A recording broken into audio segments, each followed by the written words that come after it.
नमस्कार। बखबर में आपका स्वागत है। मैं हूं राघवेंद्र सिंह। बखबर में आज बात करेंगे मध्य प्रदेश के मुख्यमंत्री डॉक्टर मोहन यादव के बारे में। दरअसल डॉक्टर मोहन यादव मध्य प्रदेश के मुख्यमंत्री बनने के पहले भी इस बात के लिए भाजपा में जाने जाते थे कि क्या उनको यादव बहुल राजनीति का एक तरह से मुखिया बनाया जाएगा।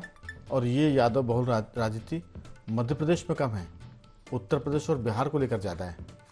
और जैसे ही इनकी शपथ होती है तब ये कहा जाता है कि बीजेपी डॉक्टर मोहन यादव को यूपी और बिहार में यादवों का चेहरा बताकर वहाँ बात करेगी कि किस तरह से यादवों को बीजेपी अपना मुख्यमंत्री बनाती है।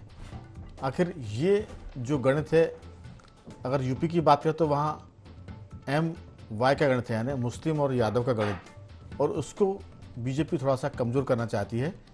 यूपी की राजनीति में यादव बहुत बलशाली माने जाते हैं, वो धन के साथ साथ बाहुबली भी हैं, और मुलायम सिंह से लेकर अखिलेश यादव तक बड़ी राजनीति में उनका बोलबाला है। और ये लाइन यूपी की बिहार तक गई और वहाँ लालू यादव ने इसका नेतृत्व किया। तो बीजेपी के अंदर खाने में कहा जा रहा है कि मोहन यादव केवल मध्य प्रदेश के मुख्यमंत्री नहीं हैं, बल्कि यूपी में और बिहार में भाजपा के लिए यादव वोट में सेंध लगाने का भी काम करेंगे। और इसके लिए कहा जा रहा है कि जो उत्तर प्रदेश में यादव महाकुंभ है, उस यादव महाकुंभ को मोहने के लिए मोहन यादव जाएंगे, ताकि इस बार लोकसभा चुनाव में यादव जो वोट बैंक है वो भाजपा के खाते में जाता हुआ नजर आए। ये बीजेपी की रणनीति का हिस्सा है और मध्य प्रदेश के मुख्यमंत्री उसके एक तरह से नायक बनकर उभरेंगे, ऐसा बीजेपी का अनुमान है। और ये कोशिश भी भाजपा की है कि मोहन यादव ओबीसी के लीडर के साथ साथ यादव समाज का भी नेतृत्व करें देश में, ताकि भाजपा के खाते में वोट बढ़े। महत्वपूर्ण मुद्दा है यादवों के मसले में, ओबीसी के मसले में। तो ये भाजपा का मोहनास्त्र कितना कामयाब होगा ये तो लोकसभा चुनाव के बाद तय होगा, लेकिन अभी तो बड़ी डिमांड है मोहन यादव की उत्तर प्रदेश में और बिहार में। चर्चा के लिए मौजूद है हमारे साथ स्टूडियो में दो विशेष मेहमान, मध्य प्रदेश के वरिष्ठ पत्रकार श्री रमेश शर्मा जी, हमारे युवा साथी रविंद्र कैलासिया जी, और स्काइप पर जुड़े हैं पत्रकारिता विश्वविद्यालय में पत्रकारिता का ज्ञान देने वाले प्रोफेसर डॉक्टर राहुल रंजन। आप सभी का बहुत बहुत स्वागत है। चर्चा की शुरुआत रमेश शर्मा जी आपके साथ की। बीजेपी वैसे जातिगत समीकरण पर कम ध्यान देती है। हमने कई बार देखा कि जिन इलाकों में मालूम होता है कि बहुत ही मिक्स वोटर हैं, लेकिन वहाँ कई बार हमने देखा कि वो वणिक समाज के लोगों को खड़ा करती है। अगर हम भोपाल का जिक्र करें, मध्य प्रदेश की राजधानी, तो यहाँ एक क्षेत्र ऐसा है भोपाल का जहाँ से उमाशंकर गुप्ता चुनाव जीतते रहे, और वहाँ गुप्ता या बनिया हम कहें या व्यापारी वर्ग के वोट कम है, लेकिन फिर भी वहाँ से वो 2-3 बार चुनाव जीते हैं। दूसरा उदाहरण हमारे पास है भोपाल के पास भोजपुर की सीट, वहाँ से सुंदरलाल पटवा से लेकर उनके भतीजे सुरेंद्र पटवा तक लंबे समय से चुनाव जीतते आ रहे हैं, और वहाँ भी पटवा या जैन समाज के वोट इतने नहीं हैं कि वो चुनाव जीत सके। तो बीजेपी का जो कई बार आंकड़ा रहा है वो जातिगत समीकरणों को लेकर नहीं रहा है, लेकिन यूपी बिहार को देखते हैं तो वहाँ मोहन यादव का इस्तेमाल क्या यादव बहुल क्षेत्र में वोट पाने के लिए है, या एक ये सामान्य सी बात है? आपका इसमें विचार? देखिए राघवेंद्र जी, आपने बिल्कुल सही कहा। भाजपा या भारत का जो जनमानस है, भारत के जनमानस में जाति को लेकर के बहुत पूर्वाग्रह नहीं है। भारत में तो ये माना जाता है कि जितने भी लोग हैं वो सारे के सारे 7 ऋषियों की संतान हैं। हम अपने दैनिक जीवन में भी देखें, भोजन करने जाते हैं, किसी से जाति नहीं पूछते। अस्पताल में, ट्रेन में लाखों लोग मंदिर की लाइन में दर्शन करने जाते हैं, कोई किसी से जाति नहीं पूछता। होटलों में अपन खाना खाते हैं। लेकिन चूंकि ये सिलसिला अंग्रेजों ने बढ़ाया और फिर आगे चल करके राजनीति में बहुत प्रमुख हो गया, तो कुछ राजनीतिक दल और कुछ राजनीतिक नेता, उनकी राजनीतिक सफलता का जो आधार था वो कहीं ना कहीं जाति ही बना। तो ऐसी स्थिति में वो पिछले कुछ दिनों जातिगत जनगणना को लेकर के कांग्रेस के, भाजपा के, समाजवादी पार्टी के सब नेताओं ने विरोध किया था। इंदिरा जी ने विरोध किया था, नेहरू जी ने किया था, गांधी जी ने किया था, लोहिया जी ने किया था, डॉक्टर अंबेडकर ने किया था, सबने किया था, लेकिन अब वो पिछले दिनों से ये बात आ गई है।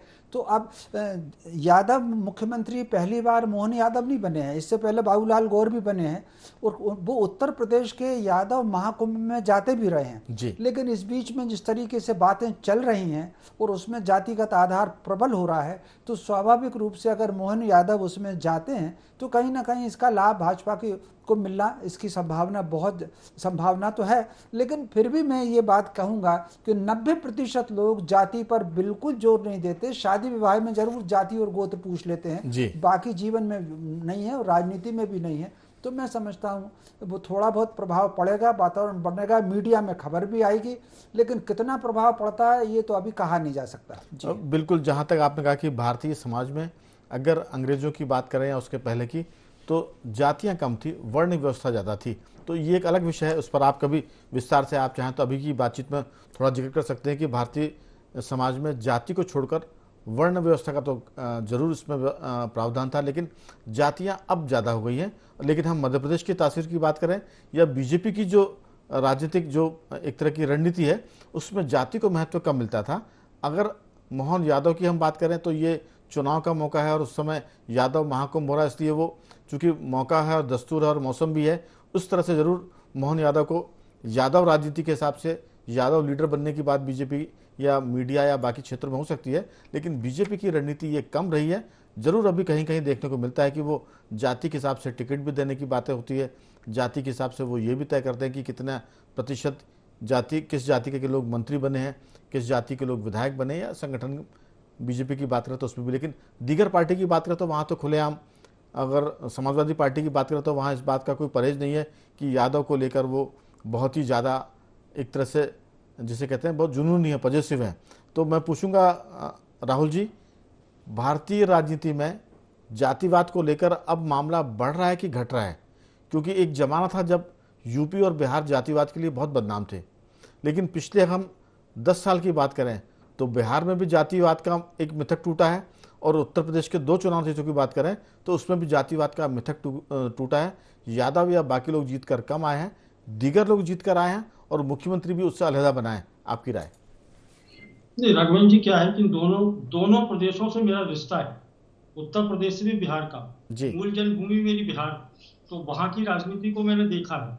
और उत्तर प्रदेश, क्योंकि उत्तर प्रदेश में बहुत सारा जीवन का बहुत हिस्सा बनारस में, इलाहाबाद में और गोरखपुर में बीता है, क्योंकि गोरखपुर मेरी, ये गाजीपुर मेरी ननिहाल है। तो वहां की राजनीति को और वहां के जातिगत राजनीति को मैंने कई चुनाव वहां के देखे हैं, परिवार में भी ऐसे लोग रहे। तो आप ये मान के चलिए कि वैसे पहले नहीं था। जो बाहुबली आप जिसका जिक्र करते हैं, बाहुबली थे वहां, लेकिन ब्राह्मणों का, क्षत्रियों का और यादवों का तीन थे वर्ग, जो तीनों का आपस में संघर्ष चलता था दोनों प्रदेशों में। लेकिन समय के साथ में क्या हुआ कि कुछ ब्राह्मण क्षत्रिय किनारे चले गए, या फिर आप ये कहिए कि वो लोग धीरे धीरे राजनीति से दूर होते चले गए।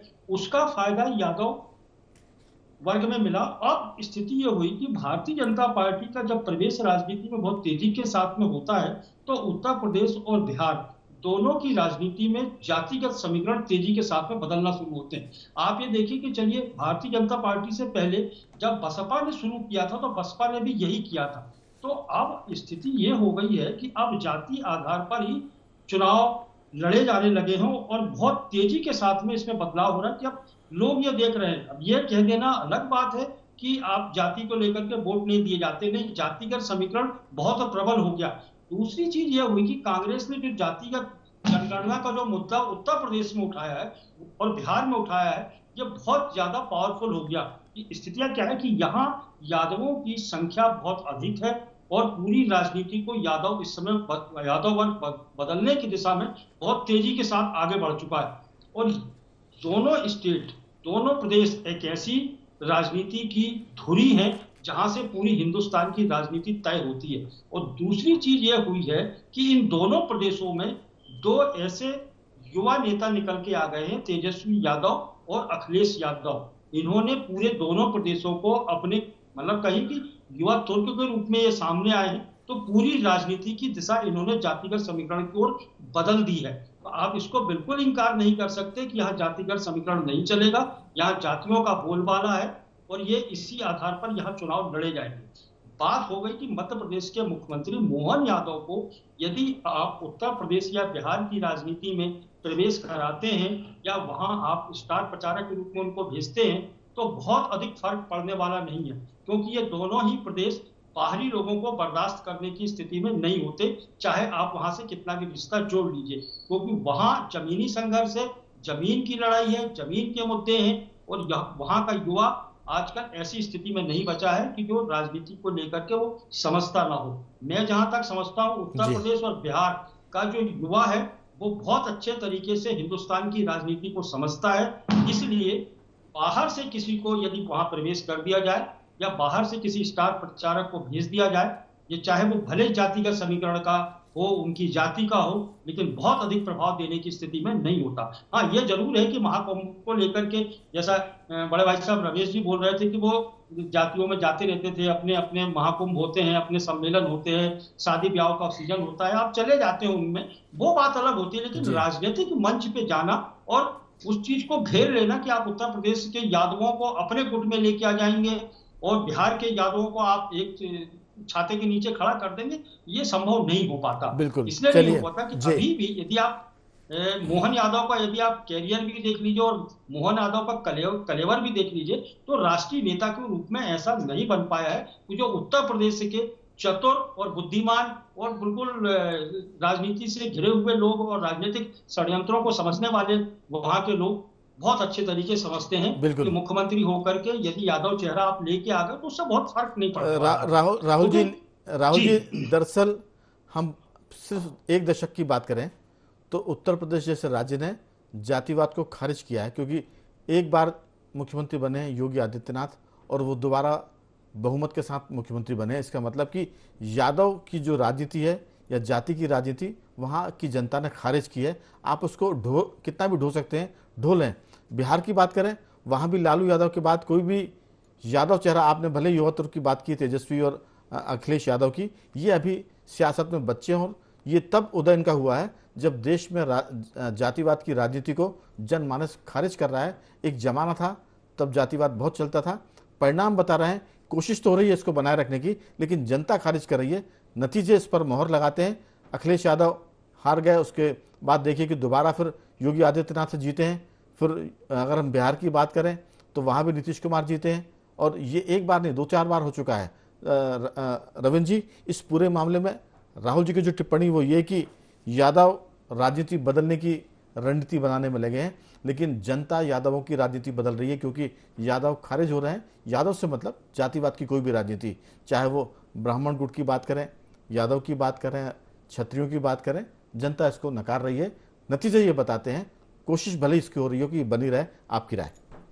राघवन जी देखिए, राहुल जी का जो कहना है कि यादवों की का बोलबाला रहा है दोनों प्रदेशों में जी, तो ये जो यादव समाज है यूपी और बिहार में, ये पिछले करीब 3-4 दशकों से राजनीति में कहीं ना कहीं हावी होकर उभरा था। और अभी हाल ही में जो राहुल गांधी की न्याय यात्रा है उसमें जिस तरह से वो जातिगत जनगणना और ओबीसी की बातें वो बढ़ चढ़ कर रहे हैं, तो बीजेपी उसका काउंटर पार्ट के रूप में ये ओबीसी को आगे लाकर उसको, चाहे वो अपने मोहन यादव को बिहार ले जाने का मामला हो, बिहार भी अभी गए थे, तो ये और महाकुंभ, यादवों के महाकुंभ में ले जाने का मामला हो, यानी बीजेपी काउंटर करने की कोशिश कर रही है कि कहीं ये कोई भी बीजेपी कोई भी ऐसी चूक नहीं छोड़ना चाहती है कि जिससे कि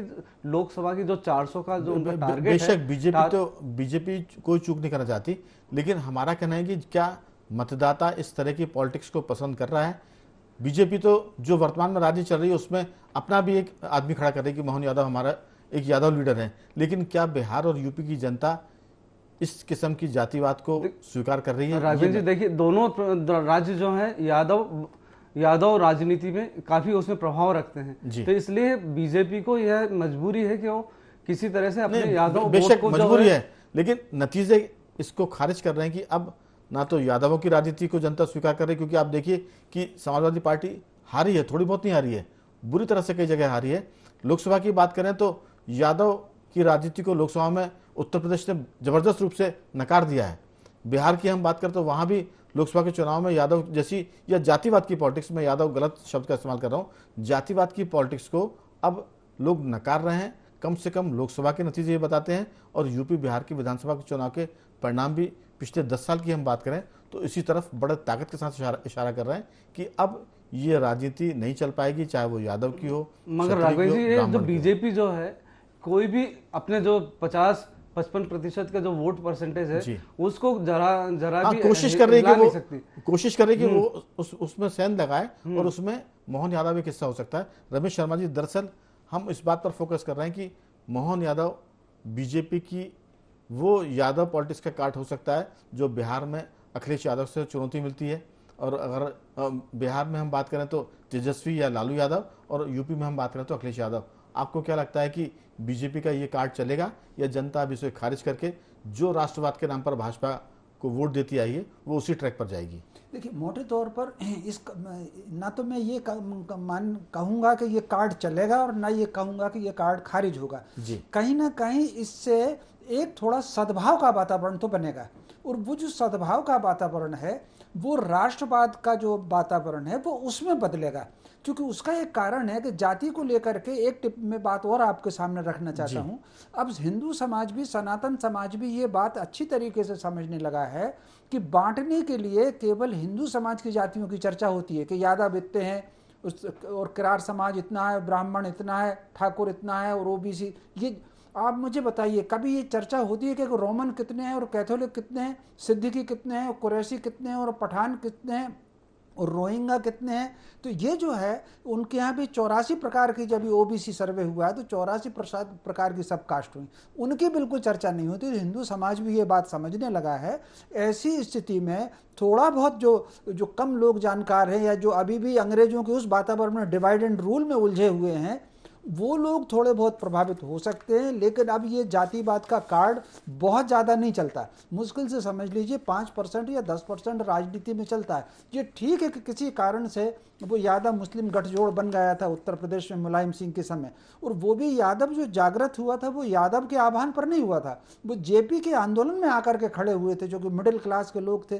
तो आकर के मुलायम सिंह ने आकर के उनको फिर सेटलाइज किया उसमें। तो मोटे तौर पर तो मोहन यादव जी अगर वहाँ जाएंगे तो समाज में सद्भाव भी बढ़ेगा, और कहीं ना कहीं वो जो मथुरा का मामला चल रहा है उसको लेकर के अगर ये बात करेंगे तो थोड़ा बहुत उसका प्रभाव पड़ेगा। लेकिन केवल जाति के आधार पर तो उसका बहुत ज़्यादा प्रभाव पड़ने की संभावना कम है, लेकिन खारिज भी नहीं होगा। कुछ लोग तो प्रभावित 1-8% तो होंगे। जी शर्मा जी, इसमें एक चीज़ और मैं पूछूंगा आपसे कि जिस तरह से अभी राज्यसभा के चुनाव में एक सवाल हुआ था अखिलेश यादव से, यादव हैं इसलिए अपन चूंकि उसी का जिक्र कर रहे हैं, उनसे पूछा गया कि इस बार MY का जो गठबंधन है यानी मुस्लिम और यादव का, उसके चलते समाजवादी पार्टी ने राज्यसभा चुनाव के लिए किसी मुसलमान को टिकट क्यों नहीं दिया।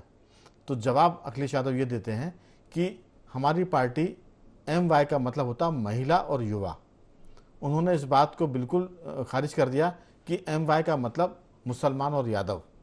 तो जवाब में उस पत्रकार ने यह कहा था कि जब जितनी आप राजनीति करते हैं, जितनी आपकी उम्र राजनीति करने की, उन्होंने कहा कि मैं उस वक्त से राजनीति कर रही हूँ जो आप राजनीति में आए भी नहीं थे। पत्रकार महिला थी, उसने कहा कि मैं पॉलिटिकल रिपोर्टिंग तब से करती हूँ जब आपका राजनीति में आगमन भी नहीं हुआ था। तो कम से कम ये गुलाब जामुन हमारे सामने आप मत पटकिए कि MY का मतलब मुस्लिम यादव नहीं बल्कि महिला और युवा। तो ये बात मुझे लगता है कि राहुल जी, जो आपने जिस शिद्दत से और ताकत से जातिवाद के मुद्दे को उठाया, मेरा फिर यही कहना है कि पिछले 10 साल के चुनाव ये बताते हैं कि कोशिश तो हो रही है कि यादव की राजनीति चले, ब्राह्मण की राजनीति चले, क्षत्रिय की राजनीति चले, लेकिन यूपी बिहार ने इसको नतीजे के तौर पर खारिज किया है। जो परिणाम सामने आए आप देख लीजिए कि लगातार इस तरह के गठबंधन को जनता खारिज कर रही है, और योगी आदित्यनाथ या बीजेपी जैसी पार्टी को या नीतीश कुमार को बिहार में बहुमत में ला रही है और उनको मुख्यमंत्री बना रही है। आपकी राय अगर बदले तो जरूर जिक्र करिए, और इस पर आप पुख्ता हैं तो उसका भी जिक्र करिए। यदि आप ये कह रहे हैं कि यादव वहां से उत्तर प्रदेश और बिहार से राजनीति से मायने नहीं रखते, ना मैं ये नहीं कर रहा हूं। मेरा कहना है कि यादव पॉलिटिक्स या जातिवाद की पॉलिटिक्स अब कमजोर पड़ रही है। इसका जो जलवा या बोलवाला 10 साल पहले, 15 वर्ष पहले हुआ करता था यूपी बिहार में, अब वो बहुत ही नीचे की तरफ जा रहा है वो ग्राफ। नहीं, यदि इस बात को मान लिया जाए कि चलिए ठीक है कि वहां उत्तर प्रदेश और बिहार में जातिगत समीकरण नहीं चलते, तो फिर भारतीय जनता पार्टी को मोहन यादव को यादव के रूप में वहां प्रोजेक्ट करने की आवश्यकता क्या पड़ी? तो मामला तो जमता है कि कहीं ना कहीं वहां यादवों का जो है समर्थन अधिक मिल रहा है, यादव जातियां वहां बहुत ज्यादा पावरफुल हो गई, इसीलिए तो आप एक चेहरा मध्य प्रदेश से के मुख्यमंत्री को वहां ले जाकर के प्रस्तुत कर रहे हैं कि यादवों को घेर घेर के ले आएंगे। तो बात तो घूम फिर करके वहीं चली गई कि जातिगत समीकरण तो भारतीय जनता पार्टी भी उपयोग कर रही है और वहां सपा भी उपयोग कर रही है और तेजस्वी यादव भी उपयोग कर रहे हैं। तो यादवों की काट के लिए यादव को यदि आप प्रस्तुत कर रहे हैं तो आप ये मान के चलिए कि वहां टेंशन तो है यादवों का, और यादवों का वहां राजनीतिक वजूद भी बहुत तगड़ा है। तो आप इसको इनकार नहीं कर सकते, क्योंकि आप लोहे की काट के लिए लोहा भेजने की चेष्टा कर रहे हैं। तो फिर तो बात तो बनती है कि कहीं ना कहीं तो टेंशन है, तनाव है राजनीतिक, तभी तो ये बात आगे ये बात आपकी बिल्कुल सही है। लेकिन सवाल ये है कि ये तो कोशिशें राजनीतिक दल कर रहे हैं, जो जनता वोट दे रही है वो इस कोशिशों को खारिज कर रही है। हमारा कहना है कि नतीजे बता रहे हैं कि पॉलिटिकल पार्टीज की कोशिशों को जनता नकार रही है। मुलायम सिंह यादव के समय जो यादववाद था वो अखिलेश यादव के समय आते आते उसका ग्राफ नीचे जा रहा है। जो लालू यादव के समय बिहार में यादववाद था कि अगर सिर्फ यादव लिखा हुआ है किसी गाड़ी के नंबर प्लेट की जगह तो फिर उसको कोई पुलिस वाला रोकता नहीं था और जनता भी उससे बात नहीं करती थी, उस ग्राफ में गिरावट आई है। ये जनता की मानसिकता बता रहा है कि अब इस किस्म की राजनीति पिछले 10 साल को हम देखें तो कमजोर पड़ रही है। ये मेरा कहना था। राघवेंद्र जी, कमजोर पड़ रही है, लेकिन इसके बावजूद भी राजनीतिक दलों को जाति ध्रुवीकरण की आवश्यकता पड़ रही है और जाति समीकरण पर ही टिकट देना पड़ रहे हैं। आप ये देखिए कि जिस इलाके में जो बहुल इलाका है, क्या आदिवासियों के इलाके में आप किसी ब्राह्मण को टिकट दे दोगे, किसी मुसलमान को दे दोगे? तो आप ये देखते हो कि कहां कौन सी जातियां वोटर है सबसे अधिक, वहां जाकर के उस जाति के चेहरे को आप लेके आते हो। तो आप इसको बिल्कुल सिरे से नहीं नकार सकते कि जातियों का महत्व नहीं बचा हुआ है। मैं नकार नहीं रहा। आप भोपाल, मेरा कहना कमजोर पड़ गया है। भोपाल में एक सीट है जो कायस्थों की मानी जाती है, आखिरकार वहां अक्सर यही हुआ है। मैंने के.एन. प्रधान के जमाने से इतिहास थोड़ा सा हो सकता है कि 19-20 हो जाए, लेकिन वो सीट पे हमेशा मध्य प्रदेश भोपाल की कायस्थ ही जीतते रहे। कायस्थ तो आपने वहां दिया, जबकि कायस्थों की संख्या उस विधानसभा क्षेत्र में कम है। चलिए, तो स्थितियां वही है कि आप जातियों को देखते हैं। उदाहरण बहुत सारे मिल जाएंगे। अगर हम सीहोर, भोपाल के पास का जिला है, वहाँ जिस ढंग से सीहोर से विधायक जीत के आते हैं वो एक तरह से शिवहरे जाति के, और शिवहरे जाति के वोट वहाँ बहुत कम है। जहाँ आपने कायस्थ का जिक्र किया वहाँ से अब कायस्थ कहाँ जीतते हैं? विश्वास सारंग जिस क्षेत्र से संबंध रखते हैं वो कायस्थ है, लेकिन उनके इलाके में कायस्थ वोटों की संख्या बड़ी कम है। तो मेरा कहना ये है कि ये जो मामला है ये कमजोर पड़ रहा है, इसका ग्राफ नीचे जा रहा है, जो कभी 15 या 20 वर्ष पहले बहुत मजबूत था। इसकी हम बात कर रहे हैं। रविंद्र जी, आपकी बहुत छोटी सी टिप्पणी। राघवेंद्र जी, इस बात को सिरे से नकारा नहीं जा सकता कि राजनीति में जो है जातिवाद के आधार पर ही टिकट दिए जाते हैं। अगर ऐसा होता तो बीजेपी कभी भी जो डॉक्टर मोहन यादव को जो सीएम बनाया गया उसके पीछे यह माना जा रहा है कि यूपी और बिहार में जो लोकसभा चुनाव होने वाले थे वो उसके मद्देनजर ही उनके जो सीएम की कुर्सी उनको नवाजी गई है। और खजुराहो की सीट जो सपा ने ली है वो भी इसी कारण ली है कि यादव समाज वहाँ पर बहुत ज़्यादा है उस सीट पर। तो इसको सिरे से नकारा नहीं जा सकता कि जातिवाद के आधार पर जो है। पहली बात तो ये कि हम सिरे से नकार नहीं रहे हैं, हम सिर्फ ये कह रहे हैं कि ये मामला कमजोर पड़ रहा है और ये कमजोरी लगातार दिखती जा रही है।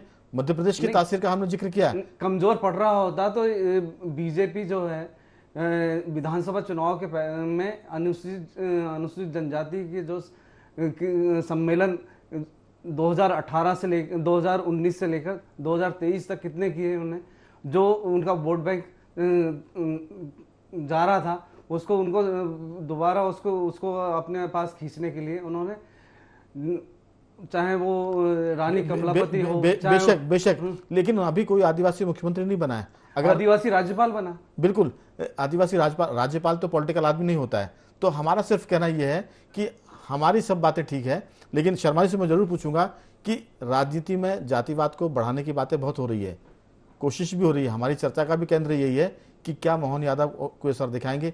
बीजेपी इस लाइन पर कम चलती थी, वो भी चल रही है ताकि सैन लगा ले यादव वोट बैंक में उत्तर प्रदेश और बिहार में। मध्य प्रदेश की तासीर अलग है, भाजपा की तासीर अलग है, लेकिन वो जा रही उस तरफ। आपकी छोटी सी टिप्पणी। देखिए, मोटे तौर पर राघवन जी एक बात ये समझ लीजिए कि मोहन यादव मध्य प्रदेश के मुख्यमंत्री बनने के बाद पहली बार नहीं जा रहे हैं उत्तर प्रदेश या बिहार में। शिवराज सिंह चौहान तो यादव नहीं थे, वो उत्तर प्रदेश में गए थे प्रचार के लिए, उसके बाद भी उत्तर प्रदेश में और मध्य प्रदेश में भाजपा ने मैक्सिमम सीटें जीती। यहाँ पर उमा भारती उत्तर प्रदेश प्रचार के लिए गई हैं, वो तो यादव नहीं थी। तो कुल मिलाकर कैलाश विजयवर्गीय को बंगाल भेजा।